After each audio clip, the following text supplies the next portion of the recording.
So I put a few slides together, but we can chat too. If you want to stop me at any time, feel free to do so. I will do my best to, let you know my experience doing budgets for a long time. And I end up, within our group, I end up looking at a lot of budgets that people put together at different levels. Just because even within our institution, I have a lot of experience about like what are all the little things that you need to look at, and that can change by institution and what sort of support that you have and all those kind of things. So I don't have any conflicts to disclose. My learning objectives are pretty straightforward. Be able to create a budget justification. And then also a big thing is to organize all your materials and manage timelines, which I think is one of the biggest hurdles that particularly junior people have, is potentially leaving things till the last minute, because there's things you don't know that you need until you know that you need them. And so it's better to start this process early. So my very first slide is start early. And did I mention again, start early? So make sure that you know what your deadlines are, right? As well, and start as early as possible. Because I've had, junior folks who've got to the point where they're not able to submit their grant because there's something that they're missing, whether it be on the budget or some other administrative side of things that they haven't done. And their science may be great, but if you don't have all that extra other paperwork together as well, then that can be problematic, and the budget is included. And the other thing is read the instructions carefully. So it sounds like, a lot of you are looking to do NIH funding, but as Katie said, like she's interested, sorry, Alyssa said is DoD funding. Different organizations have different rules on their budgets. The basic sort of structure of most budgets is the same, but what the rules are, what is allowable, all those kind of things vary by the group that you're. Another thing that's, I think, really important is to keep yourself organized. If you're a list maker, making electronic lists and tracking sheets with all the information that you need to have, the deadlines of when they need to be received by, who's responsible for providing them. So it may be that you have at your institution a lot of administrative support and grant support. Some institutions don't have that.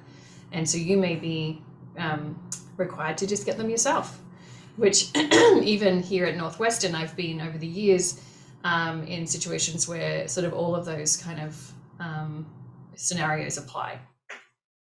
So if you do have it, work with your research administration early, whether that's at a departmental level as well as a university level.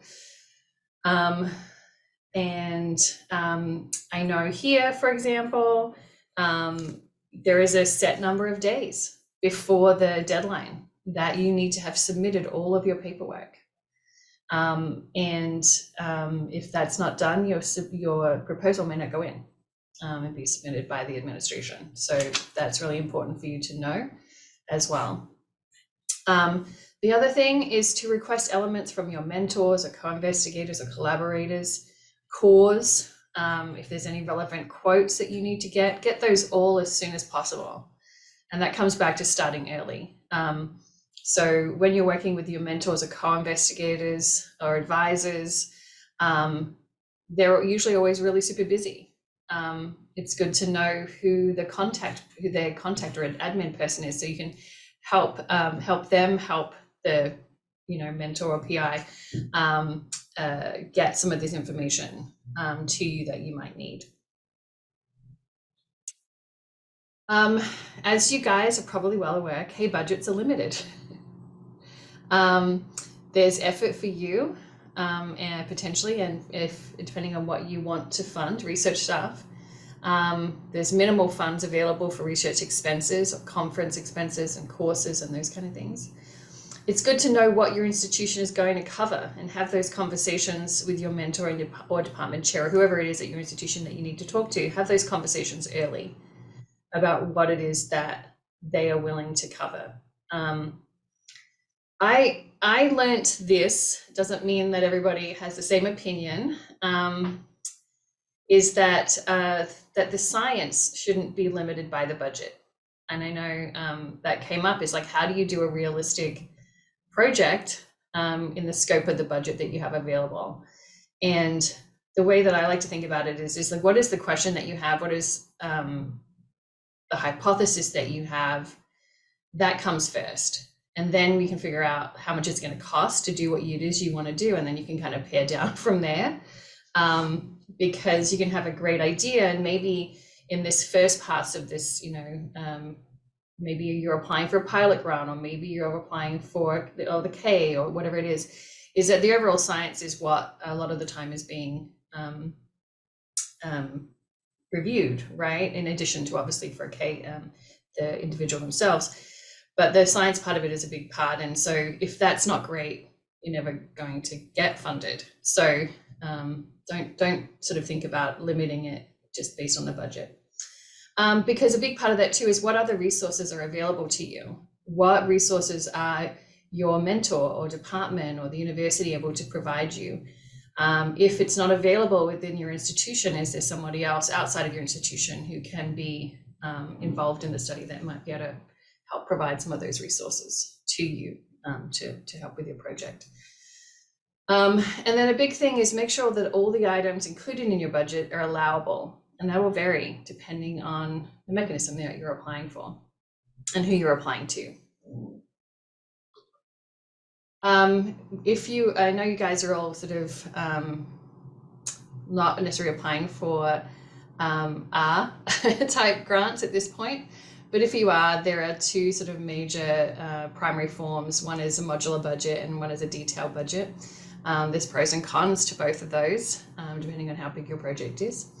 I'll kind of skip over that since it's not maybe as relevant, but if you do have questions, I can certainly go over those with you. And that these are the budgets that I like, at least, for me in the last quite a few number of years, are the ones I'm making mostly. Base salary, this is something that I don't know that people always think about, is if your base salary, depending on what your institution's fiscal year is. So for example, here at Northwestern, it's kind of complicated because we have the hospital, which has a fiscal year of July 1st, and the university has a fiscal year starting September 1st. And so depending on where you get paid from, depends on how to work out your base salary. And so if you have a project and that the budget, the project start date sort of crosses two different fiscal years, and you have merit increases during that time, you want to make sure that the base salary amount that you put in covers that that increase that will occur partway through that project period. Does that make sense? Because what will end up happening is if you don't budget that way, you will end up being the amount of effort that you've put in, you won't actually be able to pay because you will have not asked for enough money. If you plan to hire research staff, it's good to know what the standard research staff costs are. You're not necessarily going to be in a K able to have a full-time person with the amount of money that's available. So you'll have parts of people. So if you are planning to share staff, it's good to know what those costs are going to be ahead of time. And then what sort of level of person do you need? Do you need research coordinator? Do you need research assistant? What are the different levels within your university? What are the, what's a competitive salary? I know recently there may be salaries that have been the norm, but with a competitive job market, it's hard to hire people. All of those kind of things, you should consider, depending on what sort of level of project that you are applying for. So direct costs, other direct costs besides personnel. There is a lot of things to consider. This is obviously not a K example, but you have materials and supplies, publications, consultant fees, computer service, subawards, equipment, alterations and renovations typically don't occur. Human subjects costs, a lot of you I think are doing human research. I don't think I saw anyone who's doing animal research. Outpatient care costs, data management and sharing costs. So now there's requirements for data sharing and data management, which folks, it's relatively new, and sometimes there's a cost associated with putting those types of things together. So if you're putting together materials and supplies, which may make up like a large portion of your budget, don't forget the small items. I find that junior folks tend to forget that you have to pay for everything, depending on and how your institution works, but you may have to pay for the tubes, pipettes, shipping, printing, recruitment costs for advertising, those kind of things. If you're doing animal studies, if you need to buy special animal chow that's not covered by the usual animal care costs, those kind of things. Know what is exactly included in the quotes and pricing you get for a procedure or equipment.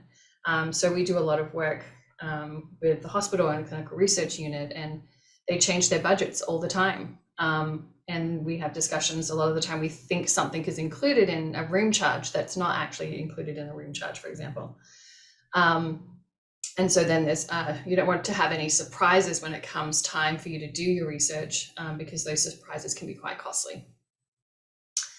And you should consider inflation in any pricing changes.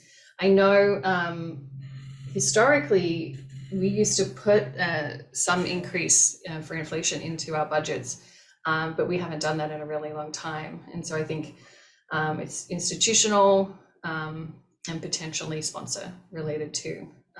But you know, we've had situations where the costs of items have gone up 15% from one year to the next, out of our control. And then you have to sort of juggle how you're going to pay to do something. So it is good to know if there is going to be large increases in some of the services or things that you are looking at that are coming up, that you're at least aware of them.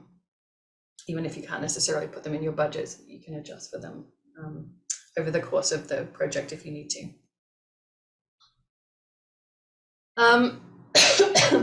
So budget justification examples. So budget justifications are really important. So it's important, obviously, when you put your budget together, how much it's going to cost you to do a study, but also in the justification that you write clearly what it is that you're going to be requesting funds for and what you're not requesting funds for. This is an example. Sorry, I thought I had another slide first, but I must have changed the order. So this is someone was saying, like, you have a lot of extra people on your grant that may have no salary charged, but they help, they're mentors or co-mentors or advisors. And so the way that at least we do it here is that we have a statement similar to this one here, that the salary support is not requested for the Career Development Award. And then you have a description of what that person is going to be doing. I think you get a copy of these slides, so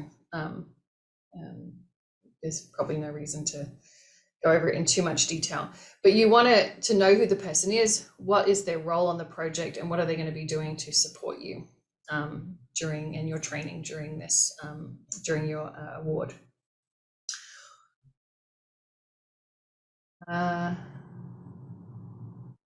Right. Yeah, I just put it in a different place than I had thought I was going to put it in. So the elements within most budget justifications are fairly similar. So you have key personnel. I gave you an example of some personnel for mentors. Then you have other key personnel, then you have other personnel, so like research coordinators or research assistants, those kind of things. Salary caps, if you are doing not a K award and doing some other award, there can be institutional based salaries which can be way more than what the NIH, for example, allows, and some other funding agencies will allow, and there's usually a cap. Those caps can change, so it's good to know what your cap is. So work with your research administration to know what that is, and obviously if it's NIH, you can look it up. Fringe benefit rates, they can vary by year, so you will need to know what the fringe benefit rate is for the project period. And again, similar to the base salary, fringe benefits, if they're going to change from one year to the next, you need to make sure that proportionally there's like 4 months of one year and 8 months of another year, that the fringe benefit rate is adjusted accordingly. Equipment, in a K, it's unlikely you're probably going to have too much large equipment that you're going to purchase. So equipment is things that are cost more than $5,000. Travel is typically for conferences. Materials and supplies we covered. Human subjects costs, you guys are all doing mostly at human subjects. Core and laboratory service costs and publication costs. And if you're going to open access journals now, publication costs can be quite large. Some institutions, including, at least here, and I know other institutions do too, so something to look into, and it's often through the libraries, have ways to sort of defray some of the costs of publication costs. And if you don't have other funds available, you can get funds from your institution for those type of things. So it's something good to look into at your institution to see if that is available to you, and that could potentially save you some money in your budget, because it's not unusual for publication costs these days to be somewhere between $1,500 to $3,000 for a paper, which is a huge part of a K budget. And then indirect costs, knowing what your indirect rate is, and also knowing what items on your budget are allowable for indirects, some are not. So this is more of an example of a more senior person for a budget justification for personnel. But you want to provide enough information in the budget justification for how many calendar months someone's going to have, what's that in effort, is they going to be distributed evenly across all the years of the project or not, and as I mentioned, what is their role in the project specifically, so that you can then equate, if they've got 10% effort, is the work that they're going to be doing equal to 10%? If, like you said, someone said, if they there's that balance between how much is too much effort to ask for, and their opposite is true too, how much is too little to ask for. And so, a lot of junior people, and especially when you're starting out, you need to be able to cover quite a large portion of your salary, maybe 30-40% of your salary. So then the justification has to be in line with that level of effort requested. And that's really where the balance is the work that you're going to be doing on the project justified to the amount of effort you're asking for. Patient care costs. If, for example, we have a clinical research unit, it's good to sort of, you don't have to buy ad nauseum detail about what's included, but it is good to have some information about what is included. How many subjects are you going to be doing is it the same number of subjects every year? Are you going to be doing less in the first year and less in the last year and the most in the middle years? How is it going to be distributed across your budget? And what is the total cost is always good to include as well as the yearly cost. One thing that I think people often forget to include is, I'm assuming that all of you have done human research subjects can be persnickety and don't always finish the study. And so you're going to have a proportion of non-completers, which means you may need 20 people, you're powered to do 20 people, but you really have to start 25 to get 20 to finish, say. And so you need to budget for those 5 that may have dropped off at various points during the study, because you still are going to have costs related to that. So don't forget what those costs are, and sort of consider that when you're putting your grant together, is With retention, how good are you at retention for your studies, or historically within your group? How good has retention been, so that you can kind of work out what those costs might be. And obviously it depends on the complexity of your project and all those kind of things. It's good to provide some detail. How many subjects you're going to do? Is that going to be per year? Is it going to be, what are all the different procedures that you're going to be doing? So that people can see that if you're asking for a large sum of money, what is actually going to be included in that, and that it's justifiable. This is the top part, is a repeat. Advertising costs. This is something that I feel like in the past it was much easier to recruit with things like flyers, and if you're doing mostly undergraduate students and you're in an undergraduate institution, it can be quite easy to find people. But if you're doing a study that requires a very sort of specific population, or if you're doing community outreach and all those kind of things, you may need to make sure that you include advertising costs and those kind of things, and that can be quite expensive for your budget. Travel, you want to provide enough detail about what is actually included in the travel that you're asking for. I've seen some people create budgets that provide dollar amounts for registration or Grand Transit or airfare and those kind of things. They'll provide, say it's going to cost $1,000, and then they'll break down out of that $1,000, here is what I'm going to allow for airfare or accommodation, those kind of things. And that may depend on the meetings that you're going to. If a meeting is particularly expensive, but it's really important for your training that you include it, you may want to provide that kind of level of detail, but it's not always required. The thing that I find really helpful is creating templates for yourself. I do them in Excel. And this sort of comes back to your, I think, comment, Rebecca, about how do I create a budget for the science I want to do versus the science I can afford to do. And so I like to create the budget for what I want to do, and then I kind of go backwards from there. And if you create these templates that have all of the elements that you might need to change in them, so the number of subjects, the number of samples that you might be able to take if you're taking samples, number of time points you'll be able to do, and it has to be for all of the things that you might need. So if you have to have parking, if there's subject payments, if there's shipping, is there equipment, all of those things would be their own items and their own lines with a cost and a number, so that if you needed to reduce it for some reason, you could easily do that and still have everything add up at the end, to kind of give you an idea of, like, if I take away 2 visits, I can still do my main question.